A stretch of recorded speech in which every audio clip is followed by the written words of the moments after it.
Okay. Welcome to our family history here, Ancestral Boone. And it is July 7th, 2026. And to begin, I'd like to remind everyone that about the phrase "a boon to my soul" means something that is a source of great benefit, comfort, or blessing to one's innermost self. It describes something that deeply nourishes, enriches, or restores a person emotionally or spiritually. And today we're going to hear from Javan about you. Well, I'm not totally sure, but I'd love to know the dates, the date range, if you know that, of the period you're going to talk about, if you know that. Yes. And then, yeah, take it away. Looking forward to it. Okay. I might have to adjust this lamp pole, which looks dangerous on screen, although it's straight up here. Yeah, it's a little, we don't mind things that aren't straight over here, but Okay. yeah, it's okay. Oh, there you go. It's out of the Yeah, picture. that's better. That's way better. Okay. Yeah, much better. So anyway, this is from 1943 to 1958 or All so. right. Okay. It's That's the period in which the Ford company produced the 55 Ford Thunderbird. Okay, very important landmark in this narrative, I think. Yeah, a defining moment in history. And so I want to talk some about my life and your youth. and my youth, and the kind of jobs I had in my youth. And I wanted to open it with a prayer from the Grateful Heart. And in order to do that, I'll put my beautiful glasses on. This is a prayer. I am aware that I owe so much to my parents, my teacher, friends, and all beings. I vow to be worthy of their trust, to practice wholeheartedly so that understanding and compassion will flower, and I can help living beings be free from their suffering. That was from Thich Nhat Hanh. Thich Nhat Hanh. Beautiful. I love it. Yeah. Good focus. And I would like to say about my jobs, I had a lot of them, and they were all very interesting. And my first job was with my friend Harlan. We were about five years old, maybe 5.5, and we went over to a neighbor, Mrs. Simpson, and offered to make her some mud pies. And she would like them. And she said she would love to have some mud pies. So on the bottom step of her stairway to her back porch, on the wide bottom step, we made two very nice mud pies. And she came out and said, "Those are lovely. Here, I want to give each of you a penny for that, for making those for me." And that was back, going way back. That was my first job. You, You didn't know you'd be paid for it, did I you? didn't know I'd be paid well, for they it. were on the house, but yeah, she tipped well. Yeah. And my first real job was I was 10 years old, and this is a lot of years later, 5 years later, and I got a job delivering the afternoon newspaper. And they would drop the newspaper off at the corner of Main Street and in front of the drugstore, and I would open them and wrap them up into a roll and put them in my um, newspaper bag. And I would jump on my bicycle and I would go to everybody in town that subscribed to the paper and deliver it. And I did that every day. And after about 6 months or so, um, I was supposed to go around every Saturday and collect the money for um, for the week. And sometimes there wouldn't be anybody home, and sometimes the people might be home, but they didn't come to the door, and so I wouldn't be able to collect the money. And so then when the the guy who ran the place, the paper thing, came by, he would say, "Oh, well, you didn't collect from everybody. Oh no, so you won't be making any money this week." So this went on off and on for 6 weeks or so. I every now and then I would make some money, and every now and then I would not make any money. And after about 6 months, I said, "This isn't really working out for me, and I think I'm going to stop doing this." And I think it was about 11, so 10 or 11, and I thought, "Well, what should I do?" Well, my granddaddy was a businessman, and my daddy was a businessman, and they started businesses, and they made money. And I was thinking, well, what should I do? Well, guess what? I thought, well, I should start a business. So um, I decided that I'd been mowing the lawns at home. I was good at it. I thought, well, I will start a lawn mowing and landscaping business. And so I was about 11, and my daddy said, "Well, that's great. We'll get, you have to buy a lawnmower." He said, "I'll loan you the money, and then you pay me back." And I said, "Okay." So the lawnmower was a Rio, and it cost $75.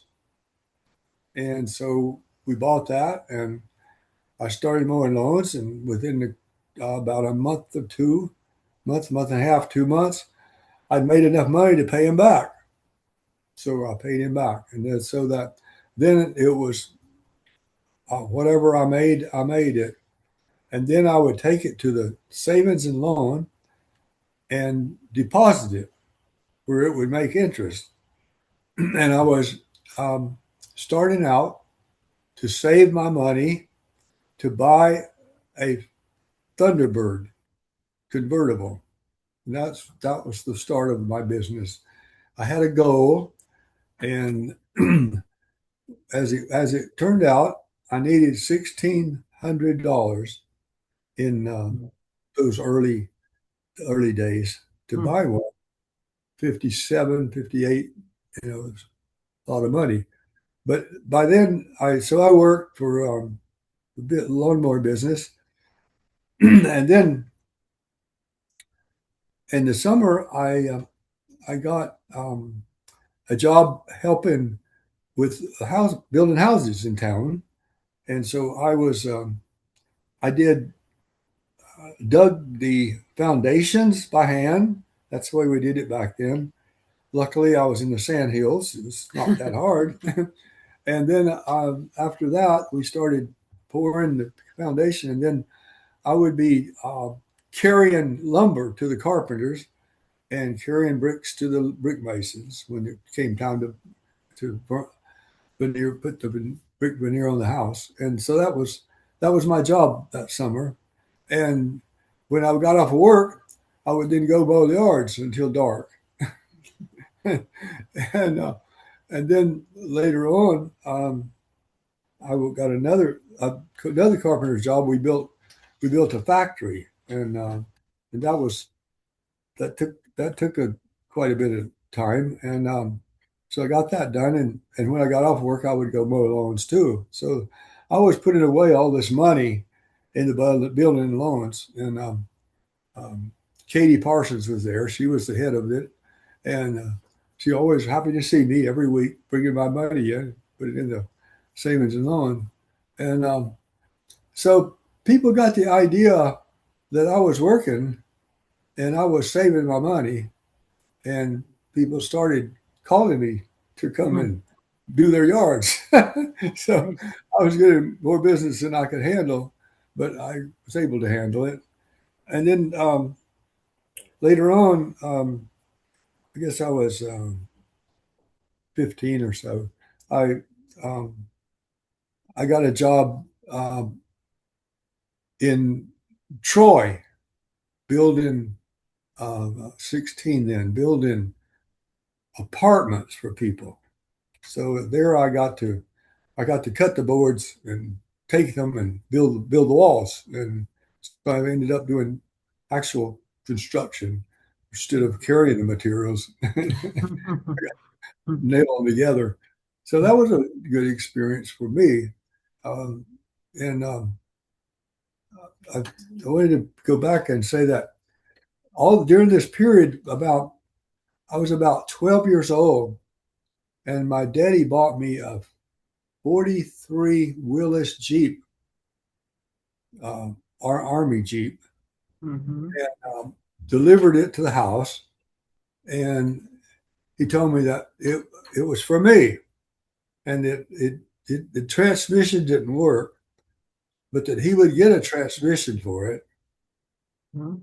and that as soon as I changed the transmissions, it would be mine.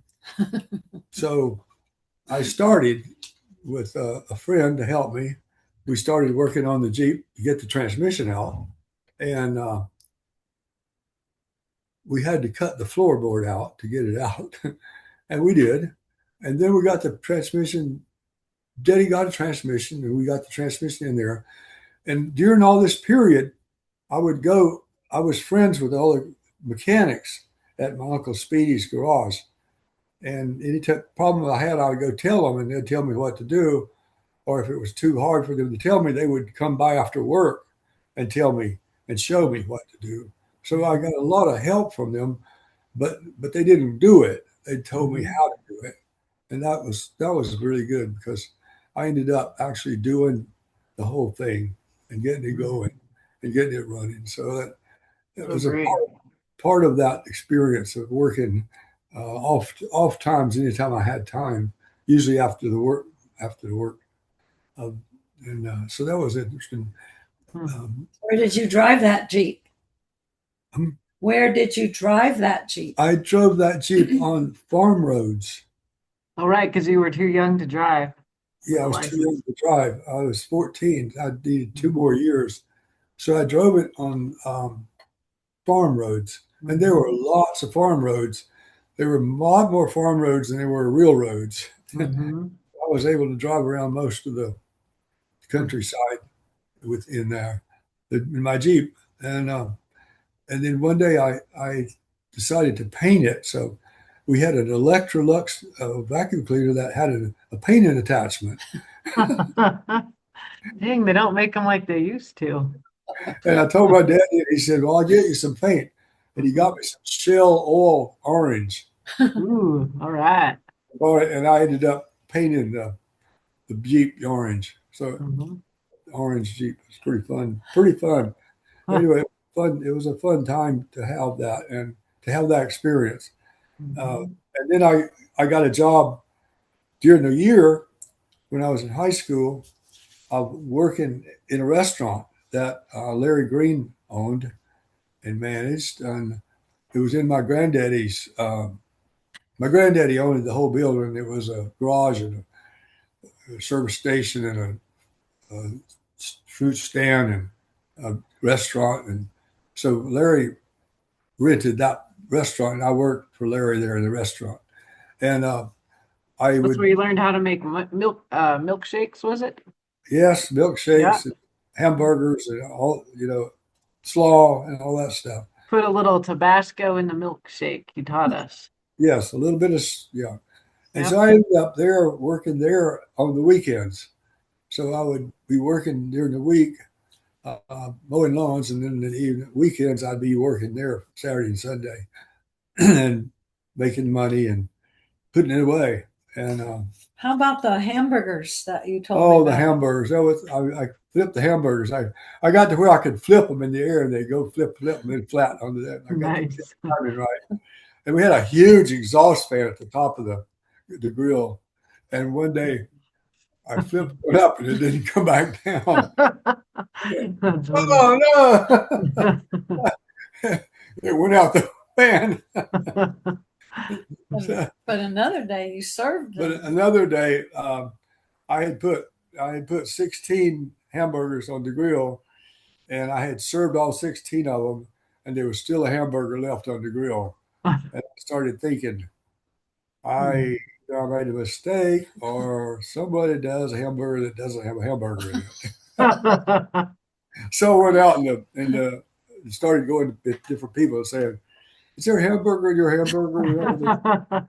Yeah. So they got together, and Donnie, I forget Donnie's last name, but Donnie, he said, "Donnie, do you have a hamburger in that fridge?" He said, "Well, no, I don't. I don't." Half of it. And I said, well, what were you thinking? He said, "Well, I thought I'd get to it pretty soon." Cute. I don't know. I'll give you a new one. No, that's some of my high points of my culinary No career. offense, but is there a hamburger in your hamburger? But that was where I made some money. And Larry Green and I became real good friends. When I couldn't drive, he would take me home after the Sunday was over and drop me off at home. He lived real close by, about 2 blocks away. So that's how that worked out for that. For the Did you sell beer there? no beer. Oh, that was somewhere It was else. a dry county. Oh, Yeah, where did you learn about beer? Chapel Hill. Oh, that was a long I time was a later. freshman. I was Okay. a senior. I was a senior. Uh-huh. Yeah, a senior. So then that was how I made money. And by the time I was 16, I had $1,600 in the savings and loan. How about that? Yeah, and Hmm. my daddy and I went and talked to Uncle Speedy, and we said we got the money. He said, "Okay, I'll start looking." And he called us a few weeks later. I mean, I don't know how long, but it seemed like forever. I found one. It's in Thomasville, and it's red. All right. Perfect. And 55. It said, "Okay." So we went up there, and Uncle Speedy went in and negotiated with the guy to buy it, and then came back and said, "We got it." And Daddy and I drove it home. Uncle Speedy drove his car home with us. We went together back home. But then I arrived at home and in town with my 55 convertible red Thunderbird, and big deal. It was, Yeah. yeah. And And I all think the the whole town was happy about it. I That's- bet they all helped. yeah. But some of the boys said, "I wish my daddy would buy me a Oh, that was Thunderbird." later. Yeah, Oh. later somebody said, "I wish my daddy would get me a Thunderbird." And the parents would say, J Man did not give him that Thunderbird. He worked and worked and Yeah. worked. He bought it himself. That's his. He bought it for his own money. And that's the end of the discussion. Yep. I sure grew up with that story. I remember Yeah. mowing the lawns for you guys, thinking about you earning that car. I always thought, I didn't realize you had so many other side jobs too. So I thought you earned that all with lawn mowing, which I thought I was impressed by because it was hard to mow the lawn. Yeah. 15 bucks a hop was a, Well, yeah. Yeah. we have a wonderful picture of Zan trying to mow our lawn when he looked about 4 and he had a pretend lawnmower. Oh yeah, I remember that. Oh, he was working so Yeah. hard. Yeah. Oh, Yeah. so did you work all the time or did you go to school or have any fun? I had a lot of fun. I played basketball and I fished a lot. And in my Jeep, I would go after school, before basketball practice, we'd go to the lake or a pond and catch fish, and then go to basketball practice, and then go home and clean the fish and cook them. Yeah. You had a full life. Yeah. Oh yeah, it was very full. I look back now and thinking, how did I do all that? I don't You know? No, I know. You've always kind of been that, both of you do a lot. Yeah. Yeah. What do you think was like, how did that shape you, or what was it about you that made you willing to like work that long and that hard for that? What was it about you? You read that prayer about living up to your family and things like that. Do you think, and last time you talked about how your family made you who you are, people you came from. And so Yeah. I'm curious, like, if you had thought about that. Well, I mean, Uncle Speedy was very supportive of me. Um, when I left school every day, I went by Uncle Speedy's garage, and I visited with Gene and Hub and um, Carl. They were the mechanics there, Mm-hmm. and I became real good friends with them, the mechanics there. And so those are the ones that helped me with the Jeep Mm-hmm. later on. And they all came to my graduation, and it was really nice because I knew them for a long time, and they were Yeah. real good friends. And of course, my big family. We all lived on the same street, Mm-hmm. um, except for Liz Jane. She lives out in the woods. That's right. Yeah.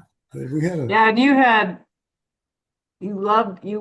you loved cars, right? So if I think yeah. about like historically, cars before that were kind of funny and dorky, but then cars changed when you were a kid into being like beautiful objects, would you say? I mean, I don't know that much about cars, but like that was a pretty sweet time in the history of automobiles as Oh, works of art and desirable objects and they were like yeah. yes, that was incredible. The designs they came up with in the 50s and 60s. It was just blow your mind, you I know. remember our neighbors got a Chevrolet that was two-toned. It was kind of turquoise and white, Yeah, had sort of fins. yeah. We had an old Oldsmobile from the 40s, but in the 50s it got pretty fancy. They got the wings Yeah. and everything. It's just amazing. Yeah, Yeah. it was amazing time for design. Yeah, Mhm. but that was a classic design. So, where did you get to drive it soon after you bought that Mm. Thunderbird? Drove it around town And even in a parade or in the anything? parade. Oh yeah. I drove it in the parade. We had a parade every year, a homecoming parade, and I drove it in the parade, and the homecoming queen rode on the back panel Oh through, yeah. through the parade, and that was my girlfriend. Oh, I didn't realize you dated the homecoming queen. That's Yeah, I did. Do Yeah. you of remember course. what was her name? Anne, Yeah. Anne, Mm. yeah, Yeah. Anne. That's too Yeah. silly with Anne. Oh, Anne. Yeah. And Yeah, but yeah, yeah. that was fun, and so that was amazing to have all those jobs, and I learned a Mhm. lot. And then when I graduated from high school, um, I before then I tried to get well back when I was 10th, 11th grade, I guess it was. I was going into more carpentry, and I was trying to get somebody to take over my lawn mowing landscaping business. And I talked to Jimmy and Bobby, and neither one of them would take it. They said, I don't want to work that hard. It's too many yards. Mhm. I said, yards are money. They said, well, yeah, but that's too many yards for How me. many yards was it? Oh, anybody who had their yards mowed by someone else, I did it. Mm. How many houses were there? There were probably 300 houses. You didn't mow that many. No, a lot of people mowed their own, Uh-huh. but Right. I probably mowed 100. Wow. Oh, a Yeah. month Huh? or a week? A Once month or a week? Oh, usually every 2 weeks. Every 2 weeks. Oh, yeah, that's a lot. it Wow. is. Well, I started in the morning and Mhm. came home at sunset Mhm. in the summer. You Yeah. know, Mhm. So and, so Oh did yeah. you go ahead? Oh no. Did you have any fun driving those cars? Oh yeah, I Did you had ever a lot of speed? fun down there. Did you Yeah. speak? I got to tell you this funny story. This is a funny story about Gene, mechanic Gene at Uncle Speedy's Oh, house garage.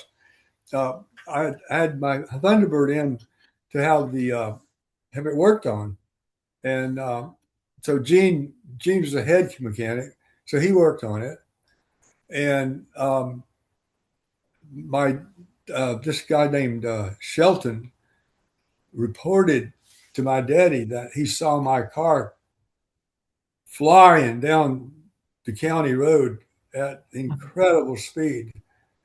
And yeah, so my daddy came home and said, "Did you drive that car the other day and that the fast at the county line?" I said, "What day? What do you mean? What day was that?" He said, "It was Thursday." I said, "Thursday? Yeah." It was in the shop then. And Gene was working on it. He said, "Okay." And he came back that night and said, "Yeah, Gene said he took it down the county line to blow it out."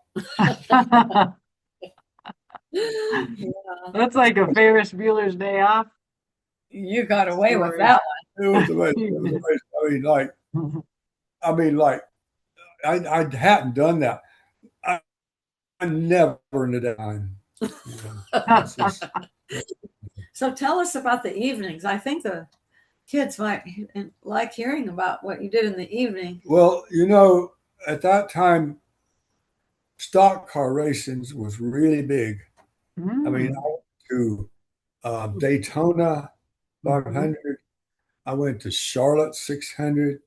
I went to Atlanta to the stock car races in Atlanta. I mean, it was a big deal. And we had that movie Thunder Road with that hot shot Ford. And it was about part of the culture. And so we raced. We did drag racing Mhm. and a quarter of a mile, just race a quarter of a mile. But we would race at night. And we probably shouldn't have, but we did. And every a lot of guys who had cars did it, and it, it was a known factor who had the fastest car. Um, Was that you? no, actually, it wasn't. This guy had this huge, great Plymouth that Uncle Speedy had gotten for him, and it would when you put it in gear and it would squeal. Mhm. But he had the fastest car. But he didn't want to drive it that much. But some of the people were able to help him.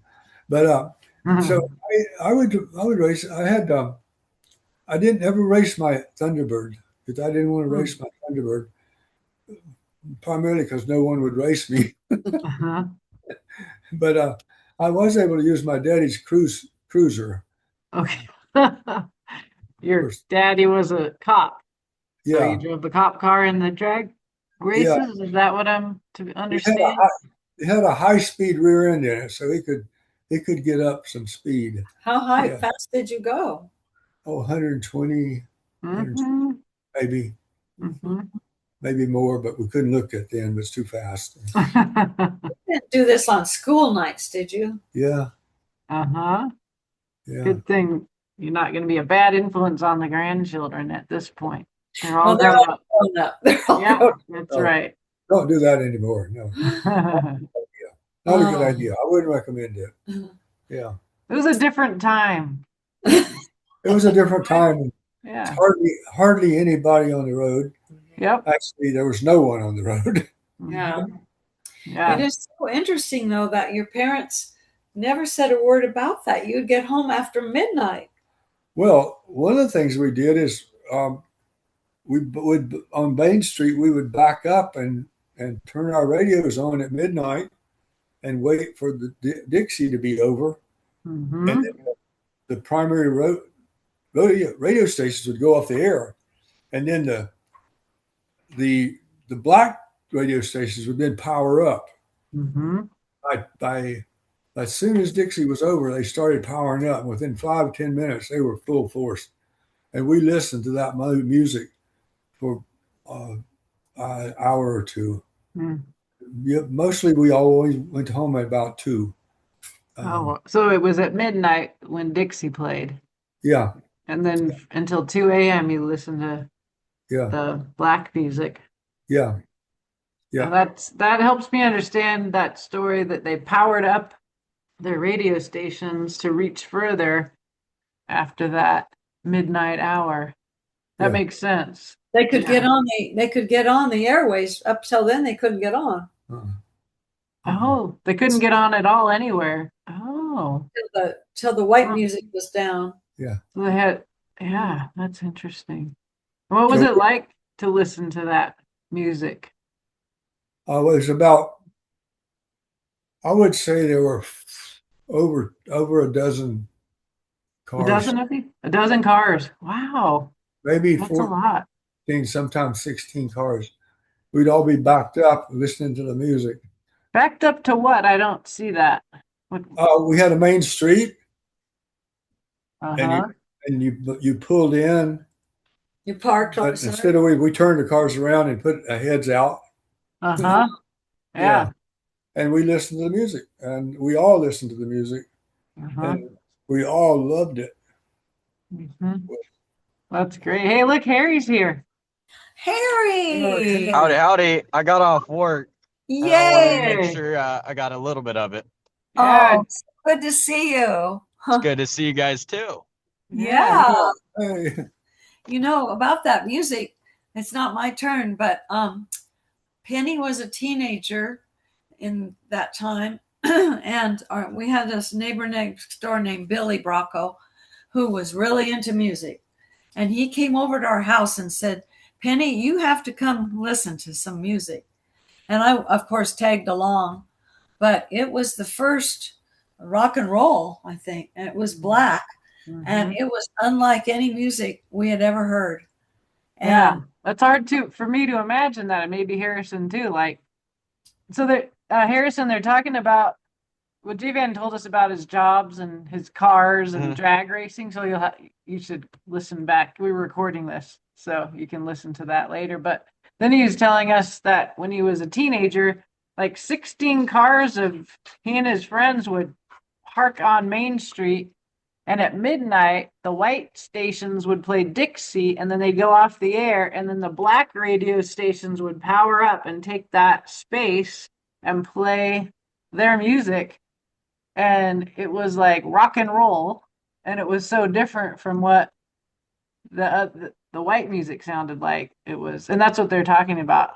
That's interesting. It makes me. I took a class about kind of the history of rock and roll, all um, right. and we kind of learned similarly about some of that stuff. Yeah, that's Elvis Presley really studied that and Yeah. adopted a lot of it. well, Jerry Lee Lewis was a whole lot better than Elvis. He I mean, was, Jerry Lee Lewis knew what it was because it was inside him, uh-huh, yeah. and it was like he was like, "Whoa, that guy knows what we know." It'd be fun for you to see a Oh. video sometimes of Jerry Lee Lewis because when he played the piano, he would straddle the piano and play the music like this. Well, it was like riding a horse and playing the piano. Yeah. He was crazy, huh? Oh my, he was ecstatic. Yeah. He was basically an ecstatic. Yeah. He So almost a lived, spiritual possession or yeah, oh yeah, channeling. yeah, oh yeah. Mhm. He was. I think he was. I think he was spiritual in his transformation. He Uh-huh. let that music become part of him, I and he believe it. couldn't hold it back. He Uh-huh. couldn't hold it down. He Yeah. just had to play it. Uh-huh. Yeah. Wow.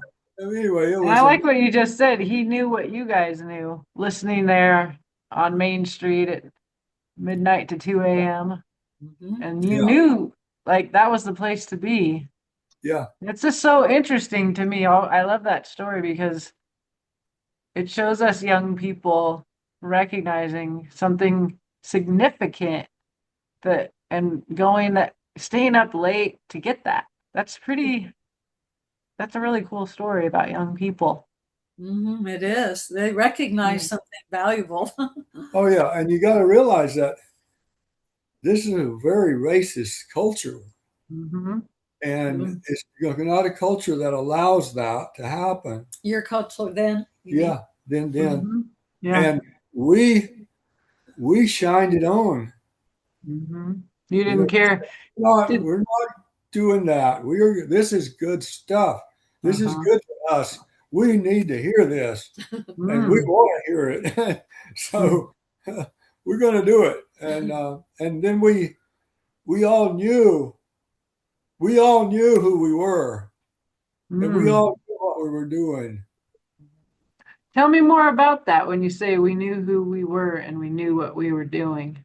It was sort of like a brotherhood. Uh-huh. It was all boys. There weren't any girls, Uh-huh. just boys. They were home where they belong. They were home where they belong. Yeah. We had taken them You home, guys have more freedom as boys, probably. Always. but it was a.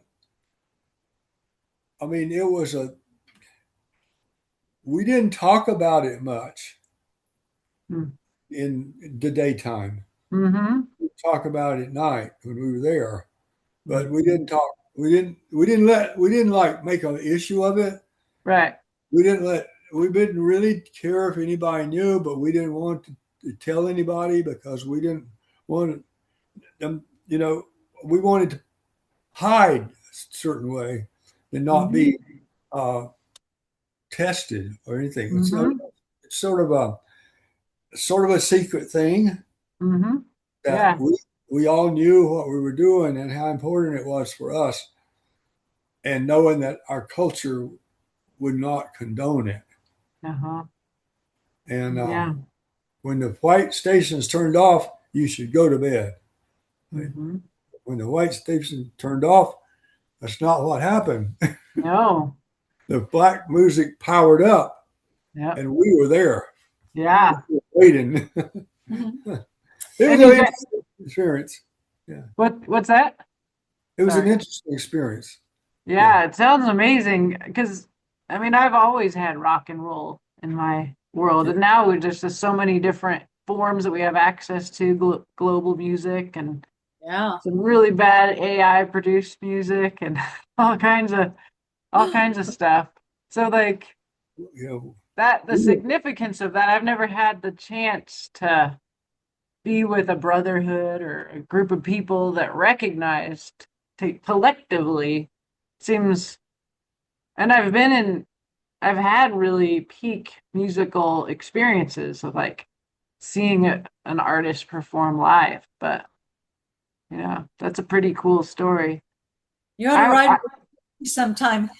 Harrison listens to all kinds of music, including old music, oh yeah, old rock and roll, and he knows a whole lot of words, whole lot of songs. So it cool. seems like you have a real broad taste in music, don't you think, Harrison? You like a Yeah, lot. yeah, I feel like there's some also to be said, like, I mean, at least me personally, I never really listen to the radio anymore. Um, It's always I stream it from like Hulu. I know friends do it from like Apple Music or stuff like that. yeah. So, I mean, kind of catching it a little bit of Grandy's story. It, I mean, I feel like there's some other social connection of listening to the radio as well. I Yes. remember doing it, listening to the radio when I was younger, and like absolutely loving it when a certain song came on Yeah, or hearing the call-ins. But yeah.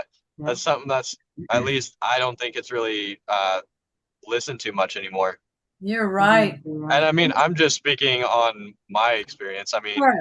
I know there's other people that listen to the radio more, Yeah. Yeah. There was a guy named but I Wolf. definitely say that one more time. There was a guy named Wolfman Jack when I was young, and we hear him late at night. And he howled sometimes. yeah. Oh, He played really good music too, Yeah. late. yeah. Yeah, I Were remember being on a road trip and radio stations coming in and out in the night. Like especially it was always at night that kind of driving through the darkness and then you'd catch a radio station and like then it would go away because you yeah, drive out of range. yeah. Yeah. I have a little experience doing that too. Oh, it's cool. Yeah. Although I do have one radio station that I would listen to pretty frequently when I was like working for parking, since some of the vehicles didn't have Bluetooth, and it was always 105, which was the the older hits, Uh-huh. and Yeah. I love that station. Oh, Awesome. nice. Yeah. That's neat. I've listened to a lot of good music in your car. Yeah. Sweet. We're low on time, but do you think you ought to tell that story about missing school that one day? That's kind of Oh, part of your life. well, my school experience, that was my work experience. Doing carpentry work and brick work and cooking and preparing food and serving it and finding the person that didn't get the hamburger and stuff like that. And a lot of my lawn mowing and my landscaping business running along the side of all this other stuff. It was a big deal. One thing that happened is um, just to let you know that I was really different in town. I was a different kind of person in town, so that this might have seemed, it would seem I would be sort of out of place. Like those two guys I tried to give the business to, they said it was too much work. Nothing was ever too much work for me. So it was like, uh, and I mean, and like, you know, Hub and uh, Gene and Carl, they really liked me. Come guy after school. The mechanics. The mechanics and Uncle Speedy liked me, and you know, I mean, Katie at the Savings and Loan, Katie Parsons, she saw me every couple of weeks. She got to know me over the years, and she knew who I was. A lot of people knew who I was, and I was a factor in town. And when my mother was the city janitor kind of person, and she needed someone that used to read the water meters. Wasn't going to be reading them anymore. He had more jobs, and she was trying to find someone to read the meters, and she couldn't find anybody. So she went to the board meeting, the city council meeting, and said, "I tell you, I just want to know that I can't find anybody to read the meters, and John's not going to be reading them after next month, and I just can't find anybody to read them except Javan. He was happy to read them, but I don't think I should hire him because he's my son, and I wanted, what do y'all want to do?" And they said hire Javan. Why not hire Javan? He can do the job. So she said, okay. So then she hired me, and I read all the meters in town for 3 or 4 years. While I was doing all this other work, Oh, I wow. was reading the meters in the afternoon. Took me about 3 afternoons. So three afternoons a month, and I was making money, you know. And what was the other job you did while you were doing that? When you opened those boxes? Oh my gosh, yeah. Almost every water meter box had a Black Widow in it. Oh my goodness. And I had a Black Widow stick I carried with me. Uh-huh. And I'd open the box, look for the Black Widow, kill the Black Widow, and then I'd read the meter and close the box up again. Ooh. Yeah. So I just did that free. We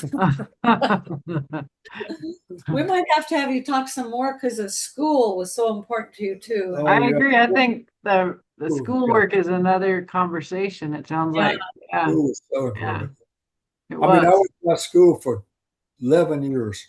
Yeah, I mean, we got to go over the hairdos and the schoolwork and the That's tennis and the cross country. Yeah, Yeah, yeah, we for could sure. do that later, but yeah, this has been good to talk about my early work experience. Amazing work ethic. Yeah, and my work Yeah. ethic, and how people took note of me in town.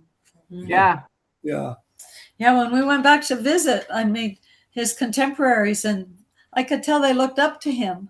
Yeah. He was really a leader. And Yeah. they still have that respect for you and appreciation. Mhm. One of the things, just real quick, that He told me once that they didn't bully anybody at their school. He said, "Oh, we just didn't do that." And I said, "Well, that's really cool. How did that happen?" And he said, "Well, a new kid would come and if he'd start to act up and do something like that, I'd just say to him, you know, we don't do that here. You don't have to do that. We don't do it here." Nice. He would quit. Yeah. I wish it were that easy today. Yeah. Well, I think the being I mean, there's just something different about Javan, it sounds like. Yeah. And we learn about that. Your family background shaped you in a certain way and things made sense. Like the kind of kid that I love that story you told about being the kind of kid that would watch a bird for an hour. Was it a bird? Or Yeah. yeah, with your aunt. My Like that aunt. is an unusual character for sure. Well, Something. you, Heather, were really good standing up to bullies. When you were in high school, you could stand up to them too. You Yeah, I mean, protected people. I was willing to be mean in a way that Jay Van wasn't. You know, I would take somebody's side, but I would be scary to the No. person with verbally, not physically. Yeah. Yeah. I just had like, yeah. So some of that I don't feel as proud of. But, Well, you know, it was a newer day, it was a meaner day, and it was a yeah. bigger school, and you were a girl. There's a Mhm. lot of reasons why we have sometimes act tougher than we really want to. Yeah, that's right. Yeah. Yeah, that's right. I think now I would be that kind of leader, you know, Mhm. but takes a while some for, you know, it's like a growing into things for a lot of Yeah. people. Yeah. Harry's a leader too. Yeah, So that's great to right. see you, Harry. It's great to come. I was happy I was able to have a little bit of time between getting Yeah. off work to catching it because You're a hard worker too. I've been on the night shifts lately, so I work from like anywhere from 6:30 7 to 11:15 Oh, wow. for the specific night shift. Mhm. Wow. So today was a lucky day that you got off when you did. Well, technically today was one of my days off, but a coworker was needing the day or Oh, needing a shift coverage, I so see. I volunteered. A little extra Okay. money, it never hurts. True. Yeah. you have a great work ethic too. Hmm. And Honestly, I kind of need work. I feel if I don't have work, I feel very bored. Mm. Helps Hmm. almost helps with like a purpose in a sense. True. Mhm. That's Yeah, true. that's right. Yes, yeah. Yeah. Yeah. So, and I mean being able to I mean working at Dutch Bros, I mean being able to meet different community members and regulars is pretty fun too. Hearing people's stories. That's great. I didn't know you worked at Dutch Bros. That's cute. Yeah, I what was You're it? a I think it was about barista, huh? yep, it was about Cool. April I got the job. And then I was also thinking about once I graduate, I would be out of a job for parking anyway. And Hmm. Dutch Bros sounded like it'd be fun. It paid a Hmm. little bit more and paid a lot more. And I Hmm. figured it'd just be a fun new start. Yeah. Totally. Are you So graduating soon? I'll be graduating in December. Oh my gosh, that went fast for me. Good for Hmm. you. Yeah, it just feels like the other day I was starting school up. Uh-huh. Wow. I was Okay. thinking about how y'all might look at this some years hence, and you'll be seeing yourself when you're a young guy. That'll be fun. You might be a dad yourself then. I was Yeah, thinking that too. I Were went you? over to Will's yesterday and there were some pictures, so we were looking through the picture books, and there's some from when I was just a little kid up in Willow Creek or at the picnic ground. There was one of Poppy when he was younger, and one of Dad, and he had a mustache then, which I didn't know. Huh. So I like I your see where I mustache, get the by the way. mustache from. Oh, yeah. Looks good. Yeah. Yeah. Well, thanks, Heather. Thank you for Yeah. Let me together. turn I'm gonna turn off our recording here.